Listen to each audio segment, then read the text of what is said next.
ginagawa ko natin lahat sa forum. We have been exhausting all measures na maipalabas natin yung mga hostages. Mga ilan pa ho sila sa huling bilang ninyo? Mga 13 pa po. 13? Una palabas at 13 pa po. 13. Based on the account of those what been released, meron po silang 12 kasamahan po doon. Okay. Ilan po kasama ni Alan Perez sa loob? 5 daw po sila. 5. Okay. Sige po, Mayor. Hindi po exact ang figures kasi kahit na yung yung nai-release, hindi po nila malaman kung talaga isa. Pero sa ating lang mga 5 po. Mga 5 sila. Okay. Mayor, salamat po. Thank you po. Mayor Alvin Magdamit ng Prosperidad, Agusan del Sur. Samantala, presyo ng mga pangunahing bilihin sa ilang pamilihan tumaas dahil sa pagmahal ng produktong petrolyo at singil sa toll. Kaya hinain ng mga mamimili, hirap na raw silang pagkasyahin ang kanilang budget. Narito ang report ni Bernadette Reyes.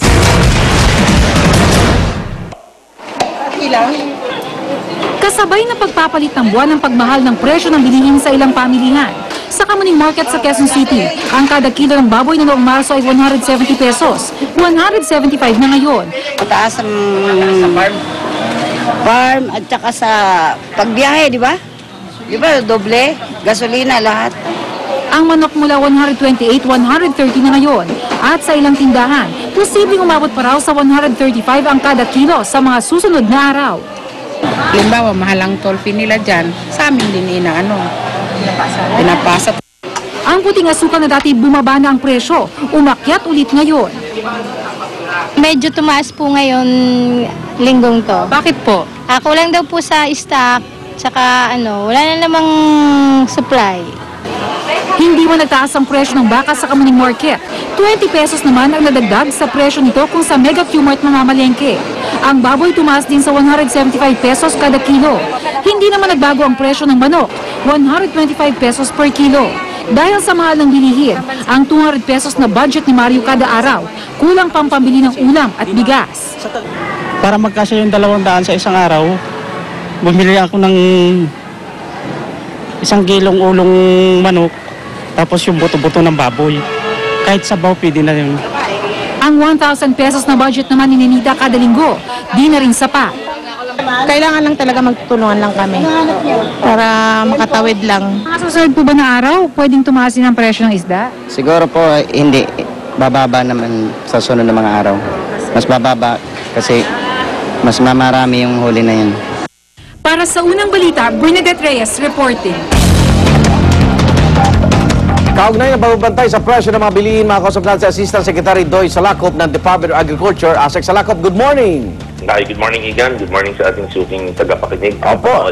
Eto no, umikot kami sa ilang palengke, mukhang nagkaroon ng galaw sa presyo ng baboy, manok, baka, at bagi asukal sa ilang pamilyan. Dinadahilan daw po yung toll hike sa SLEX, pati na rin yung sunod-sunod daw na pagtaas ng presyo ng petrolyo. Makatwiran ho ba yung pagtaas na yun ng mga presyo na nabagit na basic commodities? Okay, Igan, sa computations ng Department of Agriculture, hindi po dapat walang pagtaas? Dahilan. Opo. Kasi very minimal yung impact noong toll fee hikes. At simple lang naman ang computation niya. Let's say class 1, which is the jeepney or the pickup truck, ginagamit pang luwas. Sa computation namin, Igan, nasa 4 to 5 centavos lang ang dapat itaas per kilo. No? Ang increment. No? Ito, piso-piso na to eh. Actually, sa ibang markets last week, ang threat, ang pagbantang ay 5 to 10 pesos. Sabi namin, hindi ho makatuwiran yan. In fact, So nananamantala na itong mga tinderang ito? Well, yun na nga ang gusto nating ma-monitor. Ngayong umaga, Igan, medyo within the range pa rin naman. In the markets na pinomonitor namin, 11 yan, araw-araw. At bibigyan ho namin sila ng notice for explaining bakit ganyan. Kasi sabi nga ng mga retailers, sila raw ang nasa frontline. Sabi ko, ituro ninyo yung biyahero nyo at yung biyahero ipapatawag din natin. Okay. Ito ho'y Kamuning Market tsaka Mega Q-Mart. Okay. Salamat po. Ang Mega Q-Mart, meron po kaming monitor right now. Kaya tatanong ko kung anong stall number niyan at sigurado pabibisita ho natin. Ayan. Huwag na natin i-announce yung surprise visit. Baka alam na Sige nila. po, sige po. Okay. Basta ho. So, meron ka bang breakdown na dapat na presyo dyan, ASEC? Well, may price range po tayo. Yung monitor na napakinggan sa report ninyo, Igan, it's still within the price range. Yung sinasabi yung manok na 120 to 130, Opo. acceptable po ho yan. Okay. Tapos yung sa baboy na 170 to 180, it is still within our accepted price range. Okay. But pag pumalo yan ng 190, medyo kailangan maliwanag na ho po ng matindi yan. At babantayan po natin yan. And sabi nga po sa retailers, hindi lang po kayo, hanggang sa bukid, pag-i-explain natin yan. At lalong-lalo na yung mga biyahero. Okay. It is not a reason that these toll fee hikes will be used to justify an increase of 10 to 15 pesos per kilo of any agricultural commodity. Okay. Malayo po yan sa aming computation. So, malinaw, walang dapat na pagtaas. Wala po, wala po. In fact, ngayon nung period, total bakasyon ng mga estudyante, ang demand po ng ating mga livestock and poultry products, hindi po matindi yan. Kaya po maglalaro pa rin po ang law of supply and demand at historically, ngayong second quarter of the year, mababa ho ang demand yan. Kaya hindi po dapat maging justification yung pagtaas ng presyo dahil po dyan sa toll fee hike. Okay. Salamat, Assistant Secretary Doy. Good morning po. Thank you, Igan. Good morning to everybody. ASEC Doy, salako po ng Department of Agriculture.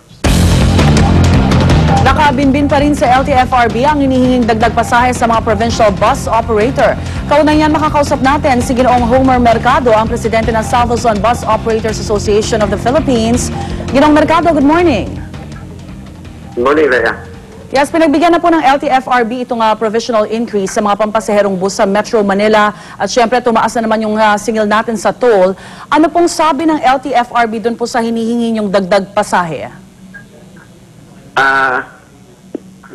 Actually, last January 27, nag-file naman ng pay increase. Tapos may prayer din kami ng provisional authority to increase the pay increase. So, ngayon nasa LTFRB na and I think this will be subject for consideration between ito. Ano hong balita nyo? Kailan daw maglalabas ng desisyon? Hopefully, we can be, at least yung provisional authority for pay increase makuha namin siguro this week. Aha. Pero magkano ho yung hinihiling yung dagdag pasahe? Sana, sa kada kilometro, Homer? Yung hinihingi namin sa provisional authority is 30 centavos per kilometer. Yung professional increase? Yes, yes. Aha. Pero yung talagang dapat na itaas sa inyong komputasyon, magkano? Yung sa main case na, sa around 50 centavos per kilometer. 50 sana. Alright. Katulad ng mga jeep, nagkaroon sila ng transport caravan, no? Dahil nga dito sa patuloy na pagtaas, kayo din ba nagbabalak na magkaroon ng transport caravan sakaling hindi pagbigyan ang inyong hiling, Homer? Hindi siguro sana para sa hanay namin kasi nga hinihintay na namin itong provisional authority. We have already submitted the documents and awaiting the deliberations after that. Hindi na siguro makakakuha na kami ng provisional authority. Aha. Kung mapagbigyan itong 30 centavos provisional increase na hinihiling nyo, medyo kakayanin na. Siguro, sa computations namin, pinactory namin na yung diesel up to 47 pesos. At saka yung toll fee namin sa Alabang to Calambasan to tumaas, nakafactory na. Kasi nagsimula na itong April 1st yung full implementation ng 300% na toll fee. Hindi na talaga kaya, Homer. Hindi na kaya. Ang dami. Pati yung minimum wage sa Region 4 din sa Calabarzon, tumaas na rin dito last January. 17 pesos increase yun. Tapos yung diesel price from 35 naging 4,700 na ngayon. Tapos yung toll fee pa namin, nag-increase pa ng 268%. Alright, Homer, maraming salamat sa iyo at magandang umaga. Gandang umaga, Mary. Ginoong Homer Mercado, ang presidente ng South Luzon Bus Operators Association of the Philippines.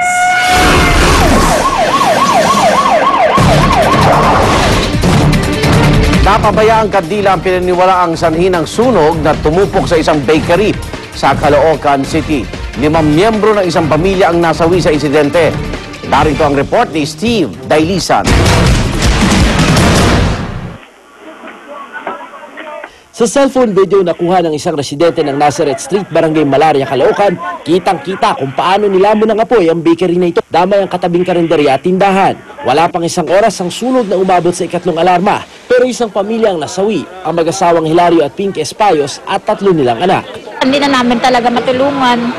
Kung yung bahay nga namin, namumuntik-muntikan na rin.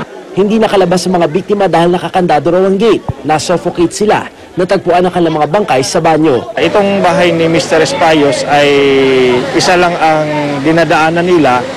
Doon din sila lumalabas. Kaya natrap sila. Doon nakita natin. Uuwi raw sana sa Sorsogon ang magkakapatid. Hinihintay lang doon ng pamilya ang graduation ng 2 anak. Nagpa-practice na ngayon ng graduation yung mga bata eh. Ayun, hindi naman namin nakalain. Buti nga nauna na yung kuya niya doon, yung panganay. Dito dati nakapwesto yung altar ng pamilya Espayos. Gabi-gabi raw kung magtirik ng kandila dito. Ngayon, ang isa sa tinitingnang anggulo ay posibleng nakaligtaan yung kandilang nakatirik dito na pinagmulan ng sunog. Pero yung isa raw sa miyembro ng pamilya nagawa pa sanang gamitin itong kahoy na ito para ipamukpok dito sa konkretong bintana. Ang kaso hindi na raw kinaya dahil sa kapal ng usok. Lagi siya nag-aalay ng kandila sa altar paggabi. Baka nakalimutan niya. Problema rin ng mga kaanak ng mga biktima ang pagpapalibing. Dumudulog sila sa lokal na pamahalaan. Inaantabayanan pa ang pagdating ng isang kaanak bago tuluyang iuwi sa Huban Sorsogon ang mga labi ng mga biktima.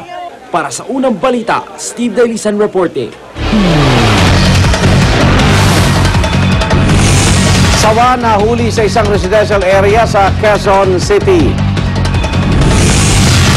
At pagsisimula ng tour ng live show ni Charlie Sheen, naging successful kaya? Pagpauli, tutok lang sa unang balita.